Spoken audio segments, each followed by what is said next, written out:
السلام عليكم. النهاردة هنعمل مع بعض معجون الفلفل الأحمر الحلو اللي هي صلصة الفلفل الأحمر. هنعملها النهاردة بطريقة سهلة وبسيطة، وهنتكلم كمان عن طريقة تخزينها لمدة سنة كاملة. هتبقى معانا زي الفل. اليومين دول كتير جدا في الأسواق، فنستغل الوقت ده ونعمل منه كده ألذ معجون فلفل أحمر حلو موجود عندنا كده لحد سنة كلها. هيبقى معانا كده زي الفل، وهنتكلم كمان عن طريقة تخزينه. تعالوا مع بعض ندخل على طريقة التحضير بتاعتنا. بس ما ننساش لايك للفيديو واشتراك في القناة ومشاركة لكل حبايبنا. نسمي الله وندخل على وصفتنا النهاردة. أنا معايا الفلفل الأحمر الحلو بتاعي، حوالي 3 كيلو من الفلفل الأحمر. وطبعا بنجيب كده الفلفل يكون لونه لامع، وكمان العنق بتاعه كده يكون لونه أخضر. ده بيدل كده إن الفلفل بتاعنا طازة. في الوقت ده كده نبدأ كده إن احنا ننضفه من البذور الموجودة فيه. وطبعًا أسهل طريقة كده للتنضيف إن إحنا بناخدها كده معانا على البلانشة، ونبدأ كده نفتحها لجزئين، وبنبدأ كده إن إحنا نشيل البذور من جواها، وبننضفها كده بالشكل اللي حضرتِك كده شايفاه معايا. وطبعًا التقطيعة اللي حضرتِك عايزاها، أنا قطعتها كده النهارده تقطيعة متوسطة. في الوقت ده كده هاخلّص الكمية كلها بنفس الطريقة. وده طبعًا هيكون شكلها كده بعد ما خلّصتها، حطيتها معايا كده في حلة اللي أنا هاسويها فيها. وطبعًا هننزل عليها كده ببعض الإضافات البسيطة. نزلت كده ب2 حبّة صغيّرة من البنجر، قطعتها كده لشرايح خفيفة. وطبعًا ممكن نستبدلها بحبّة كبيرة من البنجر. ونزلت كمان بمعلقة ونُص كبيرة من الملح. وفي الوقت ده كده هانزل بآخر إضافة معايا، وهي كوباية من المَيّة، كوباية بمَج الشاي العادي اللي سعته 200 جرام.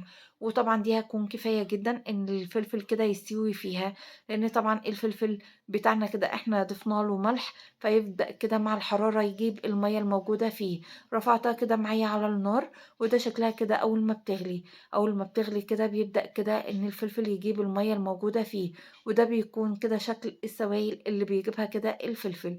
في الوقت ده كده بدأت إن أنا أقلِّب كده الفلفل كويس جدًا، علشان طبعًا شرايح البنجر أو الشمندر كده تنزل تحت، علشان تاخد برضه التسوية المضبوطة. زي ما حضرتِك كده شايفة معايا، غطيته كده وسِبته معايا على النار لحد ربع ساعة على نار متوسطة، لحد ما بقى بالشكل اللي حضرتِك كده شايفاه معايا. في الوقت ده كده، ده بيكون شكله معايا. بابدأ كده إن أنا آخد كده الخليط بتاعي ده، وبابدأ كده إن أنا أطحنه في الخلاط. وطبعًا تقدري تعمليه بالهاند بلندر، بس أنا الحلة كانت معايا سيراميك، فقُلت أعملها كده في الخلاط. خلطتها كده معايا في الخلاط، وبدأت كده إن أنا أنزل بيه في مصفى علشان أصفّي كده الخليط بتاعي كويس جدًا.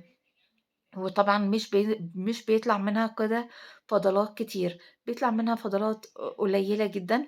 يعني هي الطبقة الخارجية كده للفلفل، علشان طبعًا يدّيني كده معجون فلفل ناعم. وده بيكون شكله كده بعد ما صفّيته، بارجّعه كده لنفس الحلة اللي أنا سلقت فيها كده الفلفل مع البنجر. وفي الوقت ده هابدأ إن أنا أنزل كده ب3 معالق كبيرة من الزيت النباتي.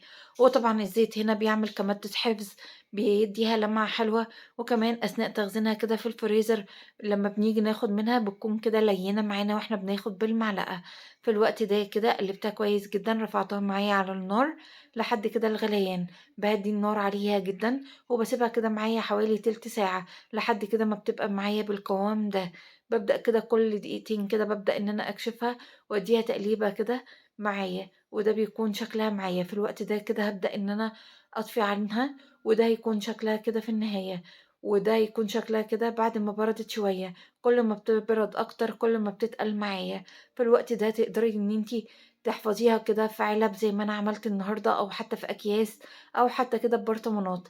بس أهم حاجة تكون البرطمانات أو العلب بتاعتنا معقمة كويس، وتكون كده ناشفة تمامًا ما فيهاش ولا نقطة مَيّة. وده بيكون شكلها معايا الكمية كلها أخدت كده علبتين، لإن العلب بتاعتي كبيرة. بنحفظها كده في الفريزر، ده بيكون شكلها كده معانا. ولمّا بنيجي ناخد منها بناخد كده بمعلقة تكون جافة تمامًا، وبنستخدمه معانا كده في وصفات كتير زي المحاشي أو الصواني أو حتى التتبيلات. لايك وشير لو عجبك الفيديو. أستودعكم الله الذي لا تضيع ودائعه. السلام عليكم.